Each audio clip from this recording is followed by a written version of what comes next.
शायद मुझे निकाल कर पछता रहे हो आप, महफिल में इस ख्याल से फिर आ गया हूं मैं।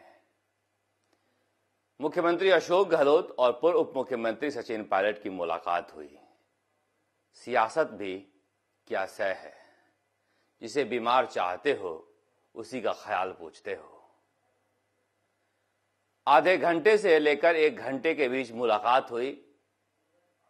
कोई समय यह बता पाने की स्थिति में नहीं है कि वह कितनी देर साथ बैठे थे, मगर बैठे थे।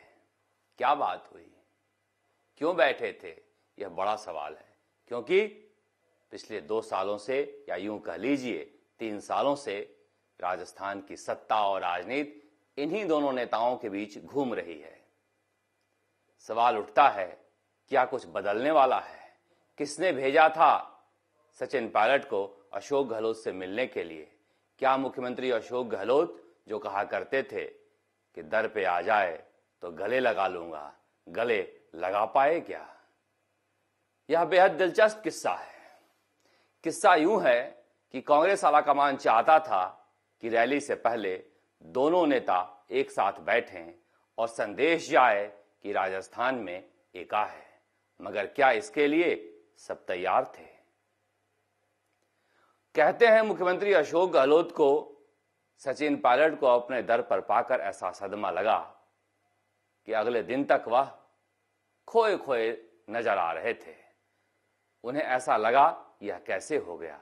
तभी तो बार बार यह कहा जा रहा था कि रैली के दिन तक मुख्यमंत्री अशोक गहलोत उखड़े उखड़े से क्यों हैं। अब पायलट को क्यों भेजा गया था और उन्होंने क्या बात की है, यह दोनों ही जानते होंगे, मगर हम अंदाजा लगा सकते हैं कि क्या बातें हुई होंगी। निश्चित रूप से सियासत में इतनी कड़वाहट है कि सियासी बातें तो उन्होंने की नहीं होगी। जो बर्फ जमा था उसे पिघलाना था, पिघलाने की शुरुआत हुई होगी। अब रैली का दिन था। रैली में मंच पर कौन कैसे बैठे, इसे लेकर भी एक अंदर खाने बड़ी सियासत चल रही थी।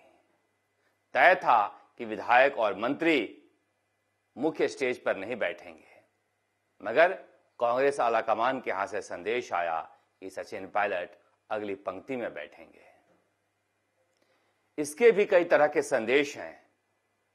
सोनिया गांधी आई। सोनिया गांधी को मुख्यमंत्री अशोक गहलोत और गोविंद सिंह डोटासरा ने रिसीव किया। वहां पर स्टेज पर जिस तरह से सोनिया गांधी और अशोक गहलोत गुफ्तगू करते देखे गए, उन्हें लगा यही तो केमिस्ट्री है जिसकी वजह से तीसरी बार अशोक गहलोत सत्ता पर बैठे हैं। मगर सचिन पायलट मैदान लूट ले गए और राहुल गांधी के सामने मैदान लूट ले गए।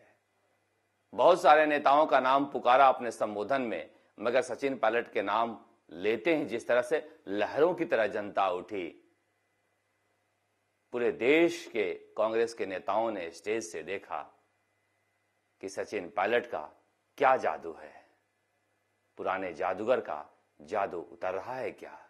लेकिन पुराना जादूगर अपने हाथ आजमाना छोड़ना नहीं चाहता है। तभी तो आजकल मुख्यमंत्री निवास में शूटिंग चल रही है।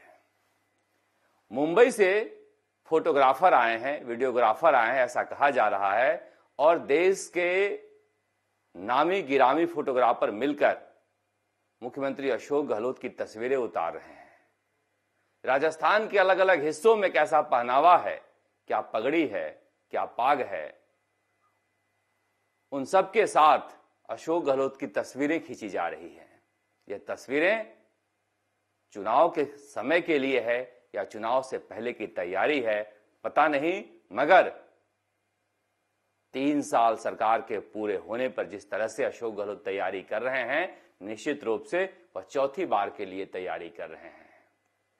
अब मुख्यमंत्री अशोक गहलोत युवा नजर आएंगे तस्वीरों में, चेहरा चमकता हुआ नजर आएगा, क्योंकि मुख्यमंत्री सचिवालय ने यह तय किया है कि बहुत सारे युवा नेता घूम रहे हैं, बुजुर्ग नेताओं को भी युवा कलेवर में पेश किया जाए। इसीलिए शूटिंग चल रही है या फिर खत्म हो गई होगी, ऐसा कहा जा रहा है। लेकिन तस्वीरें बहुत जल्दी आपके सामने आने वाली है। मगर जो बड़ी तस्वीर सामने आने वाली है उसे लेकर बड़ी बहस दिल्ली में भी चल रही है कि क्या तीसरी बार भी कांग्रेस आलाकमान जोखिम लेगा? क्या 2022 में राजस्थान में सत्ता की कमान कोई युवा संभालेगा? और इसी की तैयारी मुख्यमंत्री अशोक गहलोत कर रहे हैं, क्योंकि यह आभास उनको हो गया है। क्या इसी वजह से सचिन पायलट को मुख्यमंत्री अशोक गहलोत से मिलने के लिए भेजा गया था? वरना सचिन पायलट का क्या काम है? जिस तरह से मुख्यमंत्री अशोक गहलोत को सम्मान दिया गया, वो सम्मान पाने वाले नेताओं की कैटेगरी में शामिल होने लगे हैं। और जिस तरह से नई पीढ़ी के नेताओं का नाम राहुल गांधी ने मंच पर लिया, कामकाज को लेकर लिया, छत्तीसगढ़ सरकार के कामकाज को सराहा, पंजाब सरकार के कामकाज को सराहा, मगर मुख्यमंत्री अशोक गहलोत इतना बेहतर काम कर रहे हैं, फिर भी कामकाज को लेकर उनका नाम नहीं लिया जाना खल गया।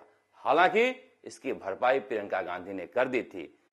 राजनीति में जो होता है वह दिखता नहीं है और जो दिखता है वह होता नहीं है, इसको मुख्यमंत्री अशोक गहलोत से बेहतर कौन समझ सकता है? क्योंकि प्रियंका गांधी ही तो बदलाव चाहती हैं। वह प्रियंका गांधी ही तो थी जो पांव का कांटा निकला हुआ था उसे नासूर बना रखा है।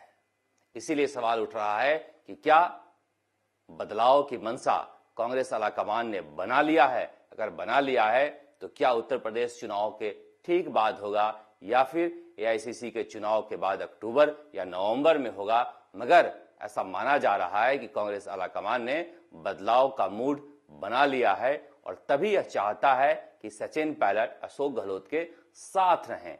क्योंकि अगर कभी इस तरह के मोड़ आए जहां पर बदलाव करना हो तो मुख्यमंत्री अशोक गहलोत पंजाब के पूर्व मुख्यमंत्री कैप्टन अमरिंदर सिंह की तरह रवैया या रुख न अख्तियार करें।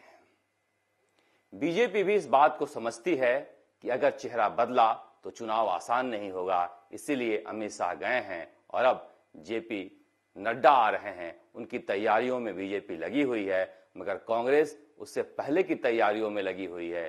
बोर्ड, निगम, आयोग में नेता चुने जाने हैं, रखे जाने हैं, विधायकों को एडजस्ट किया जाना है। इसे लेकर अजय माकन अब नए सिरे से एक बार फिर से दोनों नेताओं के बीच धुरी बने हुए हैं और कहा जा रहा है कि अब कांग्रेस सरकार अपनी तीसरी वर्षगांठ पर बड़ा जलसा करने जा रही है और जलसे के मौके पर कांग्रेसी कार्यकर्ताओं और नेताओं को इनाम भी मिलेगा। और इस इनाम से कांग्रेस के कार्यकर्ता और नेता कितना खुश हो पाते हैं, चुनाव में इसका क्या रिजल्ट हो पाता है, क्या देरी परेशानी खड़ी करेगी या फिर देर आए दुरुस्त आए के नतीजे निकलेंगे, इन सब का प्रभाव 2023 के चुनाव पर होना है। राजस्थान तक के लिए जयपुर से शरद कुमार।